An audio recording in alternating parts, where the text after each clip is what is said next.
प्राचीन भारत के इतिहास से संबंधित महत्वपूर्ण प्रश्न देखते हैं। गौतम बुद्ध कौशाम्बी किसके शासनकाल में आए थे? तो गौतम बुद्ध कौशाम्बी आए थे राजा उदयन के शासनकाल में। गौतम बुद्ध की मृत्यु के पश्चात आयोजित पहली बौद्ध संगीत की अध्यक्षता किसके द्वारा की गई थी? तो यह की गई थी महाकाश्यप के द्वारा, और यह बौद्ध संगीति 483 ईसा पूर्व में राजगृह की सप्तपर्णी गुफा में अजातशत्रु के शासनकाल में आयोजित हुई थी।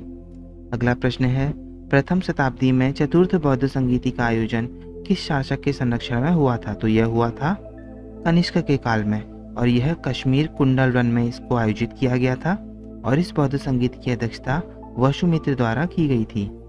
अगला प्रश्न है, कौन सी बौद्ध संगीति का आयोजन अशोक के शासनकाल में हुआ था? तो वह तीसरी बौद्ध संगीत थी, और इसका आयोजन 250 ईसा पूर्व में पाटलिपुत्र में मोगलीपुता तीसा की अध्यक्षता में हुआ था।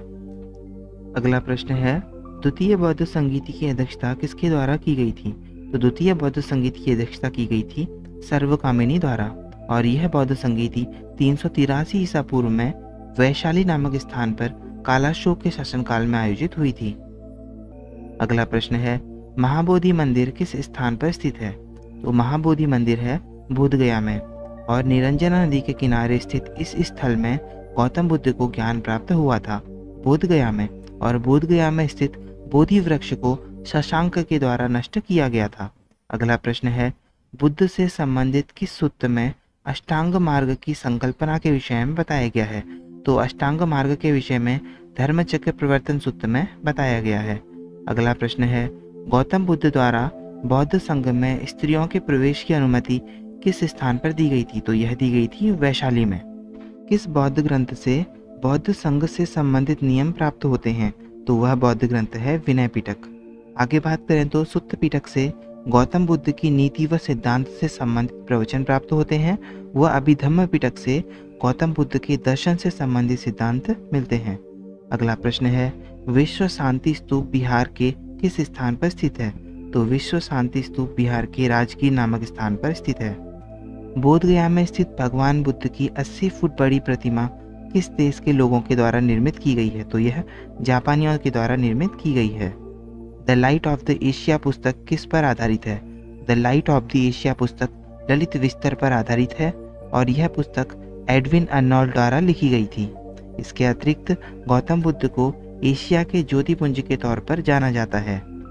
अगला प्रश्न है, पहली शताब्दी ईस्वी में कौन भारतीय बौद्ध भिक्षु चीन गए थे? तो वे थे नागार्जुन, और वह माध्यमिक बौद्ध संप्रदाय के थे, और इन्होंने शून्यता के सिद्धांत का प्रतिपादन किया था। अगला प्रश्न है, विक्रमशिला विश्वविद्यालय किस धर्म की शिक्षा से संबंधित केंद्र था? तो विक्रमशिला विश्वविद्यालय बौद्ध शिक्षा से संबंधित केंद्र था। अगला प्रश्न है, नालंदा विश्वविद्यालय की स्थापना किस काल में हुई थी? तो नालंदा विश्वविद्यालय की स्थापना गुप्त काल में हुई थी, और इसकी स्थापना कुमारगुप्त के द्वारा की गई थी, और यह केंद्र बौद्ध धर्म दर्शन के लिए प्रसिद्ध था। अगला प्रश्न है, वल्लभी विश्वविद्यालय किस राज्य में स्थित था? तो वल्लभी विश्वविद्यालय गुजरात में स्थित था। गौतम बुद्ध की खड़ी प्रतिमा किस काल में बनाई गई थी? तो गौतम बुद्ध की खड़ी प्रतिमाएं कुषाण काल में बनाई गई थी। गौतम बुद्ध की प्रतिमा में दिखाई जाने वाली हस्त मुद्रा को क्या कहा जाता है?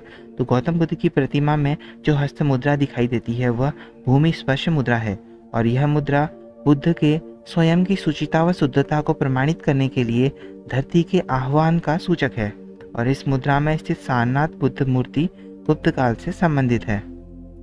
अगला प्रश्न है, नव नालंदा महाविहार किस लिए प्रसिद्ध है? तो नव नालंदा महाविहार पाली अनुसंधान संस्थान के लिए प्रसिद्ध है।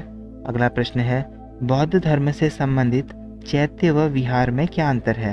तो चैत्य का अर्थ है पूजा स्थल, व विहार का अर्थ है बौद्ध भिक्षुओं के निवास स्थान से। अगला प्रश्न है, शुरुआत में जैन साहित्य किस भाषा में लिखे गए थे? तो शुरुआत में जैन साहित्य अर्धमागधी भाषा में लिखे गए थे। इस जैन सभा में श्वेतांबर आगम का संपादन हुआ था? तो वह थी पाटलिपुत्र जैन सभा, और इस संप्रदाय के संस्थापक थे स्थूलभद्र, और इन्होंने दक्षिण भारत में जैन धर्म का प्रचार प्रसार किया था। अगला प्रश्न है, वह कौन सा स्थल है जो पार्श्वनाथ से संबंधित है? तो वह स्थल है सम्मेश शिखर, और इस स्थान को सिद्ध जैन क्षेत्र माना जाता है। पार्श्वनाथ 23वें तीर्थंकर थे, और वह बनारस में निवास करते थे। अगला प्रश्न है, महावीर स्वामी के पहले अनुयायी का नाम क्या था? तो महावीर स्वामी के पहले अनुयायी थे जामाली। अगला प्रश्न है, जैन धर्म के संस्थापक का नाम क्या है? तो जैन धर्म के संस्थापक हैं ऋषभदेव और यह जैन धर्म के पहले तीर्थंकर भी थे। महावीर स्वामी की मृत्यु किस स्थान पर हुई थी? तो महावीर स्वामी की मृत्यु पावापुरी नामक स्थान पर हुई थी। इसके अतिरिक्त महावीर स्वामी का जन्म कुंड गांव में हुआ था और वह जैन धर्म के अंतिम तीर्थंकर थे। पहली शताब्दी ईसा पूर्व में जैन धर्म को कलिंग के किस राजा का समर्थन प्राप्त हुआ था? तो पहली शताब्दी ईसा पूर्व में जैन धर्म को कलिंग के राजा खारवेल का समर्थन प्राप्त हुआ था। प्रभासगिरी नामक तीर्थ स्थल किस धर्म से संबंधित है? तो प्रभासगिरी नामक तीर्थ स्थल जैन धर्म से संबंधित है। अगला प्रश्न है, अणुव्रत व स्यादवाद का सिद्धांत किस धर्म से संबंधित है? तो अणुव्रत सिद्धांत तथा स्यादवाद का सिद्धांत ये जैन धर्म से संबंधित हैं। त्रिरत्न सिद्धांत जैन धर्म से संबंधित है। यह त्रिरत्न क्या है? तो ये त्रिरत्न है सम्यक धारण, सम्यक चरित्र व सम्यक ज्ञान। सम्यक धारण, सम्यक चरित्र व सम्यक ज्ञान। पूर्वी भारत के पाल शासक व दक्षिण भारत के इक्ष्वाकु शासक किस धर्म के समर्थक थे? तो पूर्वी भारत के पाल शासक व दक्षिण भारत के इक्ष्वाकु शासक बौद्ध धर्म के समर्थक थे। अगला प्रश्न है, आजीवक संप्रदाय के संस्थापक कौन थे?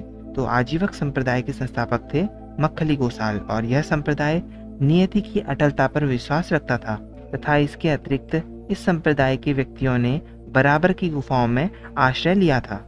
That's all for now. Thank you.